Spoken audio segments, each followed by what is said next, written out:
नमस्कार दोस्तों, मैं हूं ब्रजेश दवे, आपका फ्रेंड और इकोनॉमिक्स ट्यूटर। एक बार फिर से आप सब लोगों का स्वागत है। दोस्तों, आज हम लोग नया चैप्टर स्टार्ट करने जा रहे हैं जिसका नाम है cost of production and concept of revenue.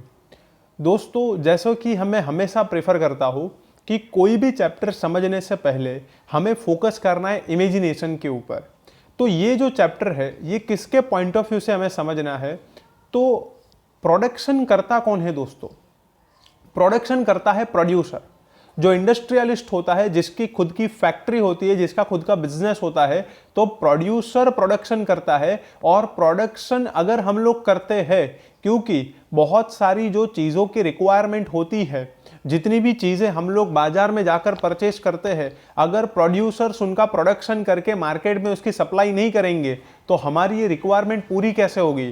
तो from the producer point of view हमें इस चैप्टर को समझना है कि जब कोई भी कंपनी, जब कोई भी प्रोड्यूसर जब प्रोडक्शन करता है तो प्रोडक्शन करने में पहले बहुत सारे खर्चे आते हैं। इसलिए यहां पर जो पहला इस चैप्टर की जो लाइन है वो लिखी है कॉस्ट ऑफ प्रोडक्शन। प्रोडक्शन ऐसे ही नहीं होता है दोस्तों, बहुत तरीके के खर्चे हैं, बहुत तरह की जो कॉस्ट है जो बियर करनी पड़ती है। और इतने सारे खर्चे करने के बाद प्रोड्यूसर जब उसको मार्केट में बेचता है लोगों की रिक्वायरमेंट पूरी करने के लिए, तो प्रोड्यूसर का भी अपना एक गोल है। क्या गोल है? प्रॉफिट कमाना। कैसे? तो जो उसकी कॉस्ट है उससे वो ज्यादा दाम पर वो चीजें बेचेगा। जैसे कि जब मैं इकोनॉमिक्स स्टार्ट कर रहा था दोस्तों, उसी वक्त से मैंने आप लोगों को बताया था कि इकोनॉमिक्स एक ऐसा सब्जेक्ट है दोस्तों कि जिसमें इंडिविजुअल जो यूनिट्स है उनको ज्यादा से ज्यादा बेनिफिट कैसे होता है, ये सब्जेक्ट हम लोगों को समझाता है। अकाउंट बहुत ही इंपॉर्टेंट सब्जेक्ट है दोस्तों, लेकिन अकाउंट आपको हिसाब करना सिखाता है। डेबिट साइड और क्रेडिट साइड कौन सी एंट्री आती है, उसको इक्वल कैसे किया जाता है, हिसाब कैसे लिखा जाता है, ये अकाउंट समझाता है। लेकिन from the point of view of customer आपको ज्यादा से ज्यादा बेनिफिट कब होगा? From the point of view of producer आपको ज्यादा से ज्यादा बेनिफिट कब होगा? From the point of view of labour आपको ज्यादा से ज्यादा बेनिफिट कब होगा? ये समझाएगा कौन? इकोनॉमिक्स समझाएगा। तो यहां पर हमें खुद को प्रोड्यूसर समझना है। हमें समझना है कि मान लो हमारा एक फर्म है, हमारा बिजनेस यूनिट है, जहां पर हम कुछ चीजें बनाते हैं, बनाने के बाद उसको प्रॉफिट के लिए बेचते हैं। तो दोस्तों, प्रोड्यूसर का मेन मोटिव क्या होता है? What is the main motive of producer? Maximization of profit, ज्यादा से ज्यादा प्रॉफिट मिले, ये क्या होता है? प्रोड्यूसर का गोल होता है। तो प्रोड्यूसर क्या चाहता है? मैक्सिमम प्रॉफिट चाहता है। लेकिन मैक्सिमम प्रॉफिट के लिए क्या करना पड़ेगा? मैक्सिमम प्रॉफिट के लिए हमारी फैक्ट्री में जो खर्चे हो रहे हैं, जो कॉस्ट, जो खर्चे हमें करने पड़ते हैं, वो खर्चा कैसा होना चाहिए? कम से कम, मिनिमम कॉस्ट होनी चाहिए। और रेवेन्यू जो है हमारी, मतलब जो इनकम है, वो कैसे होनी चाहिए? ज्यादा से ज्यादा। तो इस चैप्टर में आप लोग समझोगे कि प्रोडक्शन करते हुए हमें किस तरीके से अपना खर्चा कंट्रोल में करना है और किस तरीके से हमें हमारी रेवेन्यू बढ़ानी है। तो दोस्तों, फिर से बोल रहा हूं, इस चैप्टर में हम सब अपने आप को प्रोड्यूसर समझेंगे। हमारा खुद का एक फर्म है जिसमें हम कुछ चीजें प्रोड्यूस करेंगे और प्रोड्यूस करके वो बेचेंगे। लेकिन ये प्रोड्यूस करते हुए ध्यान रखना है कि कितना प्रोडक्शन किया जाए कि हमारी कॉस्ट कम से कम आएगी, हमारी रेवेन्यू ज्यादा से ज्यादा होगी। तो ये सब कुछ डिसाइड करने में दोस्तों ये चैप्टर हमें मदद करेगा। तो इस चैप्टर में हमें as a producer point of view हमें सोचना है। क्योंकि हम प्रोड्यूसर है, तो जब हम प्रोडक्शन करेंगे तो बहुत सारे खर्चे होंगे, और खर्चे होने के बाद जब उसको बेचेंगे तब रेवेन्यू होंगे। तो कितने तरह के खर्चे हैं, ये सब कुछ इस चैप्टर में हम लोग समझेंगे। अलग अलग टाइप्स ऑफ जो कॉस्ट है वो इस चैप्टर में हम लोग समझेंगे। तो चलिए दोस्तों, स्टार्ट करते हैं। Introduction. In economic analysis, it is mainly important to understand concept of cost and revenue to understand behavior of firm. Economic analysis जब हम करते हैं तो हमें from the point of view of firm, मतलब एज अ प्रोड्यूसर के point of view से, as a firm के पॉइंट ऑफ व्यू से हमें समझना है कि खर्चा कितना है और रेवेन्यू कितनी है। जब हम किसी भी बिजनेस यूनिट का स्टडी कर रहे हैं तो उसके खर्चे के बारे में और उसके इनकम के बारे में एनालिसिस करना बहुत जरूरी है। As there is change in quantity of production, there is change in total cost. दोस्तों, जैसे ही मैं अपना प्रोडक्शन चेंज कर दूंगा, हम सब प्रोड्यूसर है, जैसे ही हम अपना प्रोडक्शन चेंज कर देंगे, बढ़ा देंगे या कम कर देंगे, तो खर्चा भी चेंज हो जाएगा। By cost we come to know the debit side and by income we come to know the credit side of the firm. खर्चे से हमें हमारी जो डेबिट साइड है वो पता चलेगी और इनकम से हमें हमारी क्रेडिट साइड पता चलेगी। और ये चैप्टर आप लोगों को सिखाएगा कैसे हम अपना खर्चा कम से कम करें और कैसे हम हमारी इनकम ज़्यादा से ज़्यादा बढ़ाएं। इसलिए ये माइक्रो इकोनॉमिक्स का हिस्सा है। Microeconomics studies the individual units of the economy while macroeconomics studies the entire economy as whole. यहां पर हम प्रोड्यूसर के पॉइंट ऑफ व्यू से प्रोड्यूसर को कैसे ज्यादा से ज्यादा फायदा हो इसके लिए हम लोग ये चैप्टर समझ रहे हैं, क्योंकि फ्यूचर में शायद आप लोग भी प्रोड्यूसर हो सकते हो, आप भी बिजनेसमैन शायद हो सकते हो। तो concept of revenue and cost determine the normal production level. ये जो खर्चा और इनकम है इससे ही हम डिसाइड करते हैं कि कितना प्रोडक्शन किया जाए। दोस्तों अगर हम हद से ज़्यादा प्रोडक्शन कर देंगे और अगर सामान बिका नहीं तो हमें ज़्यादा लॉस होगा। और अगर मान लो जितनी हमारी डिमांड है मार्केट में अगर उससे हमने कम प्रोडक्शन किया तो जितना मुनाफा कमाना चाहिए उतना हम नहीं कमा पाएंगे। तो दोस्तों याद रखना, प्रोडक्शन एक हद से ज़्यादा भी नहीं होना चाहिए, कम भी नहीं होना चाहिए। तो प्रोडक्शन कितना करना चाहिए तो उसके लिए ये चैप्टर समझना बहुत ज़रूरी है। फर्स्ट ये कॉन्सेप्ट, ये जो मैं कॉस्ट खर्चा और इन रेवेन्यू के जो अलग अलग कॉस्ट और रेवेन्यू के अलग अलग कॉन्सेप्ट हम लोग पढ़ रहे हैं, ये क्यों पढ़ रहे हैं? तो पहला, help firms to decide price of the commodity. जो चीज हम लोग बना रहे हैं उसकी प्राइस डिसाइड करने में हमें मदद मिलती है। दोस्तों अगर मान लो मैंने खर्चे का हिसाब नहीं लगाया है, प्रोडक्शन की कोई चीज और मैंने मार्केट में बेच दी और बेचने के बाद मुझे पता चला कि जितने में मैंने बेची है उससे ज्यादा तो मेरा खर्चा हुआ है। मान लो कि मैं पेन बना रहा हूं, पेन की मेरी फैक्ट्री है, मान लो मुझे खर्चा 12 रुपए का हुआ है और मैंने 10 रुपए में वो पेन बेच दी तो मेरा तो लॉस हो गया। इसलिए दोस्तों खर्चे का हिसाब रखना बहुत जरूरी है। कॉस्ट हमारी कितनी हुई, अगर 12 रुपए हुई है तो हम कभी 12 रुपए से कम में उस पेन को नहीं बेचेंगे, उससे ज्यादा में ही बेचेंगे। क्यों? क्योंकि हम लोग क्यों ये कंपनी हम लोग क्यों प्रोडक्शन कर रहे हैं, क्यों बेच रहे हैं? प्रॉफिट करने के लिए। तो इसलिए पहला, कोई भी चीज की प्राइस डिसाइड करने के लिए ये कॉन्सेप्ट समझने बहुत जरूरी है। Helps the firm to decide price of the commodity. Second, provides guideline to maximize the profit of the firm. ये खर्चे मतलब कॉन्सेप्ट ऑफ कॉस्ट और रेवेन्यू जानना इसलिए जरूरी है ताकि हमारा खर्चा कम से कम हो और रेवेन्यू ज्यादा से ज्यादा हो और हमारा प्रॉफिट कैसा हो, ज्यादा से ज्यादा हो। Third, marginal cost is useful to explain maximum profit. दोस्तों मैं आने वाले दिनों में आने वाले लेक्चर्स में आपको अलग अलग कॉस्ट के ख्याल समझाऊंगा। उसमें से एक कॉस्ट है मार्जिनल कॉस्ट। पर सिंपली इतना समझ लो अभी कि जब हम ज्यादा उत्पादन करते हैं तो जो ज्यादा खर्चा होता है, जो एडिशनल जो कॉस्ट इनकर होती है उसी को हम क्या बोलते हैं? Marginal cost. When we increases our production, the additional cost incurs and the additional cost is known as marginal cost. तो जब हम प्रोडक्शन ज्यादा करते हैं, आउटपुट जितना प्रोडक्शन कर रहे हैं उससे अगर ज्यादा प्रोडक्शन किया तो खर्चा भी ज्यादा होगा। तो जितना ज्यादा खर्चा हुआ उसको हम बोलते हैं मार्जिनल कॉस्ट। दोस्तों मैं अभी जितना प्रोडक्शन कर रहा हूं, अगर उससे मैंने ज्यादा प्रोडक्शन करने का डिसाइड किया, लेकिन ज्यादा प्रोडक्शन करने से प्रॉब्लम क्या आ रहा है कि मेरी जो कॉस्ट है, मेरा जो खर्चा है बहुत बढ़ रहा है, तो मैं क्या करूंगा? मैं शायद तक प्रोडक्शन नहीं करूंगा। तो इसलिए यहां पर ये लिखा है marginal cost is useful to explain maximum profit. हम लोग ज्यादा प्रोडक्शन कब करते हैं दोस्तों? एज अ प्रोड्यूसर ज्यादा प्रोडक्शन कब करते हैं? जब जितना प्रोडक्शन कर रहे उससे ज्यादा अगर प्रोडक्शन करे और अगर कॉस्ट कम आती है तो ज्यादा प्रोडक्शन करेंगे, लेकिन अगर कॉस्ट बढ़ेगी तो ज्यादा प्रोडक्शन हम लोग, ये हमारा बिहेवियर है। फिर से बोल रहा हूं दोस्तों मैं, हम जितना प्रोडक्शन कर रहे उससे ज्यादा प्रोडक्शन करने के बारे में कब सोचेंगे? जब हमारी कॉस्ट कम आएगी तब। लेकिन अगर मान लो हम लोग ज्यादा प्रोडक्शन कर रहे हैं और कॉस्ट बहुत बढ़ रही है तो शायद हम लोग प्रोडक्शन बढ़ाने के बारे में सोचेंगे नहीं। ये हमारा बिहेवियर है। इसलिए देखो दोस्तों फोर्थ क्या लिखा है? Concept of marginal cost is useful to understand the behaviour of a firm. किसी भी फर्म के बिहेवियर को समझाने के लिए मार्जिनल कॉस्ट का कॉन्सेप्ट बहुत ही यूजफुल है।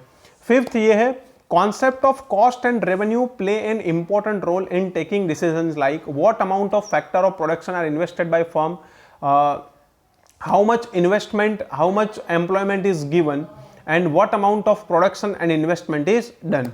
मतलब ये कॉस्ट और रेवेन्यू के कॉन्सेप्ट से हमें ये पता चलता है कि हमें कितना इन्वेस्टमेंट करना है, कितने कितने लोगों को हमें एम्प्लॉयमेंट देनी है, कितने लोगों को काम पे रखना है, और कितना हमारा प्रोडक्शन हो पाएगा, यहां से कितना इन्वेस्टमेंट करना है और कितना प्रोडक्शन हो पाएगा। दोस्तों एज अ प्रोड्यूसर अगर आप कोई भी बिजनेस स्टार्ट करोगे तो स्टार्टिंग में ही आप पहले अंदाजा लगा दोगे कि इतना इतना हमें खर्चा होगा और बेचेंगे तो इतना इतना हमें प्रॉफिट। ये आप फॉरकास्टिंग, ये अनुमान आप पहले से ही लगा देते हो, और जब आपको प्रॉफिट दिखता है तो ही आप वो बिजनेस करोगे, बाकी तो आप बिजनेस करने वाले हो ही नहीं। तो इसलिए खर्चे और इनकम, कॉस्ट मतलब कॉन्सेप्ट ऑफ कॉस्ट और रेवेन्यू हमें ये समझाते हैं, मतलब इसकी मदद से हमें पता चलता है कि हमें कितना खर्चा होगा और कितना रेवेन्यू होगा, उसका अंदाजा हमें पहले से आ जाता है।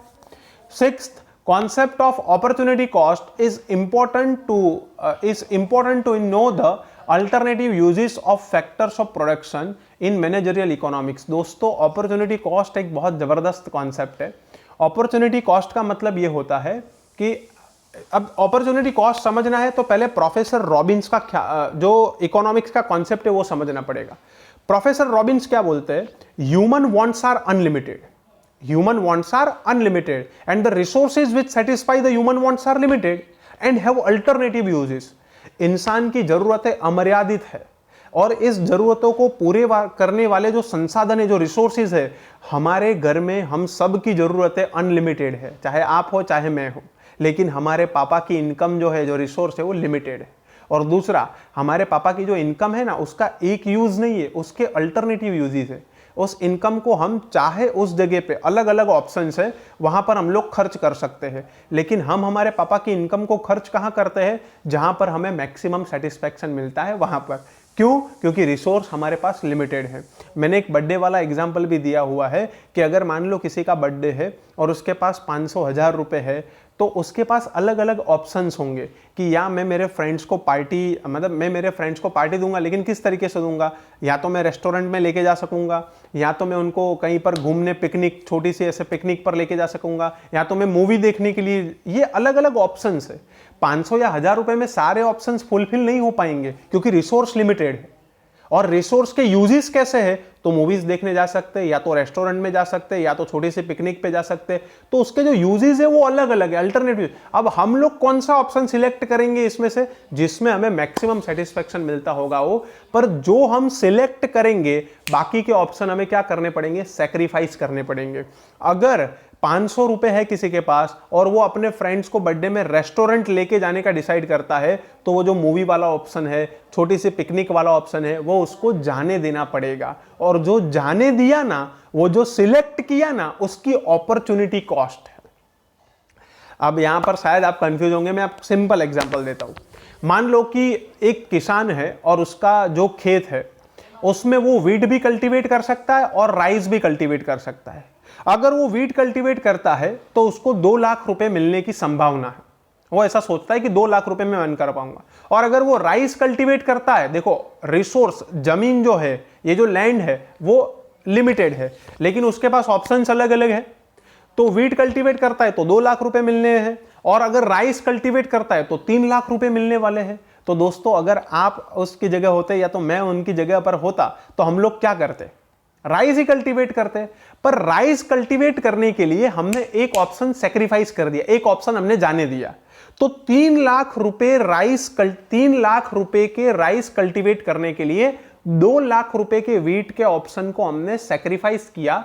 तो 3 लाख रुपए राइस की जो अपॉर्चुनिटी कॉस्ट है वो क्या है, 2 लाख रुपए, मतलब वीट। अब दोस्तों अपॉर्चुनिटी कॉस्ट जो है ना, उसको अकाउंट में हम लोग कभी भी कैलकुलेट नहीं कर सकते, ठीक है। बहुत सारे अलग अलग ऑप्शंस है, लेकिन आपने जो ऑप्शन सेक्रीफाइस किया ना, वही आपकी क्या होती है, अपॉर्चुनिटी कॉस्ट।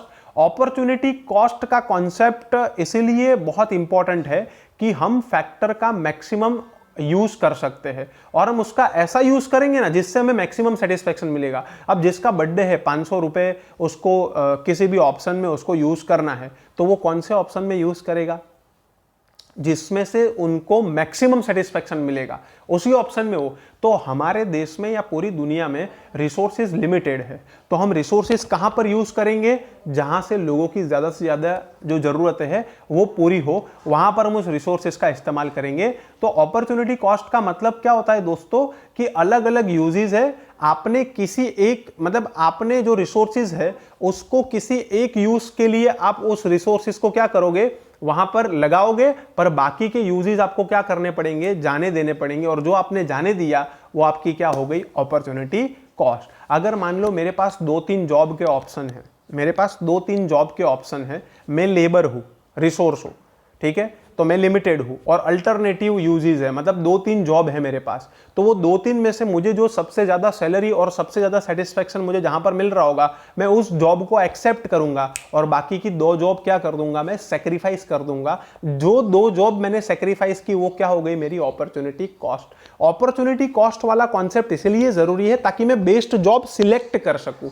हमारे पास land, labour, capital, entrepreneur resources limited है, तो हम इस रिसोर्सेज को कहां पर इन्वेस्ट करेंगे, जहां से मैक्सिमम सेटिस्फेक्शन मिले, वहां से, जहां से लोगों की रिक्वायरमेंट, जहां से हमें मैक्सिमम बेनिफिट मिले, वहां पर हम रिसोर्सेज को यूज करेंगे। इसलिए अपॉर्चुनिटी कॉस्ट का मैं आगे आप लोगों को समझाऊंगा दोस्तों। Opportunity, there are 3 types of cost. First is real cost, second is opportunity cost, and third is monetary cost. लेकिन वो नेक्स्ट लेक्चर में मैं आप लोगों को डिटेल में समझाऊंगा। अभी यहां पर इसलिए मैं आप लोगों को ऊपर ऊपर से समझा रहा हूं ताकि ये आप लोगों को समझ में आए। 7th है कॉन्सेप्ट, इसलिए यहां पर 6th में क्या लिखा है जो मैंने अभी आप लोगों को समझाया, concept of opportunity cost is important to know the alternative uses of factor of production in managerial economics. Economics के अलग अलग ब्रांचेस है, उसमें से एक है managerial economics. 7th, concepts of monetary cost is useful to give guideline for administration of a firm. Monetary cost मतलब ऐसा खर्चा, the cost which we measure in terms of money, जिस खर्चे को हम लोग पैसे में नाप सकते हैं उसको मॉनेटरी कॉस्ट बोलते हैं। रियल कॉस्ट और अपॉर्चुनिटी कॉस्ट को हम नाप नहीं सकते हैं, तो हिसाब तो लिखना पड़ेगा ना कि खर्चा कितना हुआ, और आजकल जो भी खर्चा है वो हम किस में नापेंगे, पैसे में नापेंगे। तो मॉनेटरी कॉस्ट क्यों यूजफुल है हमारे लिए, ताकि कंपनी को कैसे चलाना है, एडमिनिस्ट्रेशन कैसे करना है हमें पता चले। अगर हमारा खर्चा बहुत ज्यादा हो रहा है तो उसको कम करना पड़ेगा, और अगर हमारा खर्चा ऑलरेडी कम है तो बस इसी तरीके से कंपनी को हमें आगे बढ़ाना है। तो मॉनेटरी कॉस्ट बहुत ही जरूरी है कंपनी को चलाने के लिए, administration of a firm. Due to above mentioned causes, it is important to study cost and revenue of a firm. To produce any goods or service, whatever expenditure is incurred, that is known as cost of production. किसी भी चीज वस्तु या किसी भी चीज वस्तु का उत्पादन करने में जो खर्चा लगता है उसको हम क्या बोलते हैं, उत्पादन खर्च, उसको बोलते हैं प्रोडक्शन कॉस्ट। दोस्तों हमेशा याद रखना, जब चीज बनाते हैं, रॉ मटेरियल लाते हैं, उसमें जो बिजली का खर्चा लगता है, जो हम सैलरी देते हैं, ये सब प्रोडक्शन करने में खर्चा हुआ है, इसलिए उसको प्रोडक्शन कॉस्ट बोलते हैं। चीजें बेचने में, हम जो एडवर्टाइज करते हैं, चीजें बेचने में, सेल्समैन को घर पे बेचते हैं, ये प्रोडक्शन कॉस्ट नहीं है, ये तो सेलिंग कॉस्ट है। चीजें बेचने के लिए खर्चा कर रहे हैं। तो प्रोडक्शन कॉस्ट क्या है, तो क्या लिखा है यहां पर, टू प्रोड्यूस एनी गुड्स और services whatever expenditure is incurred that is known as cost of production. First we will study different concepts of cost of production. हम अलग अलग उत्पादन खर्च के बारे में समझते हैं, लेकिन आज नहीं, नेक्स्ट लेक्चर में समझेंगे। आपको इस चैप्टर में क्या समझना है और मुझे भी इस चैप्टर में अपने आप को क्या समझना है। प्रोड्यूसर, हम लोग सोचेंगे फर्म को कैसे मैनेज करना है, खर्चा कैसे कम से कम हो और रेवेन्यू कैसे ज्यादा से ज्यादा हो, लेकिन उससे पहले खर्चा कितने तरह का होता है, रेवेन्यू कितने तरह की होती है, वो समझना बहुत जरूरी है। तो आज के लिए हम लोग रखते हैं इतना। इमेजिन करोगे बहुत अच्छे से समझ में आएगा, पूरी जिंदगी ये काम में आएगा, ठीक है। नॉलेज तो इसको रट्टा नहीं मारना है, आप भी इमेजिन करो, मैं भी इमेजिन करूं, बहुत मजा आएगा। नेक्स्ट लेक्चर में अलग अलग जो कॉन्सेप्ट है कॉस्ट के वो हम लोग समझेंगे। आज के लिए हम लोग रखते हैं इतना, मिलते हैं नेक्स्ट वीडियो नेक्स्ट लेक्चर में, तब तक के लिए जय सिया राम।